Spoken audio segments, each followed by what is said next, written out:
ফেনী ও নোয়াখালীতে যারা বসবাস করেন তাদের জন্য সবাই দোয়া করবেন, আল্লাহ পাক রাব্বুল আলামিন যেন সকল পরিবারকে ভালো রাখেন, সুস্থ রাখেন। মানুষ মানুষের জন্য, জীবন জীবনের জন্য, একটু সহানুভূতি কি মানুষ পেতে পারে না? ও বন্ধু, মানুষ মানুষের জন্য, জীবন জীবনের জন্য, একটু সহানুভূতি কি মানুষ পেতে পারে না? ও বন্ধু, মানুষ মানুষের জন্য।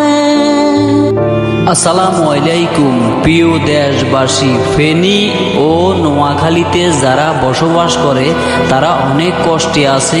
বিভিন্ন জায়গায় পানিতে ডুবে গেছে এবং কি পানিয়ে ঘরবাড়ি ভাসিয়ে নিয়ে গেছে। আসুন সবাই একতাবদ্ধ হয়ে কাঁধে কাঁধ মিলিয়ে ওদের পাশে গিয়ে দাঁড়াই। দিন দুনিয়ার মালিক আল্লাহ, দিল কি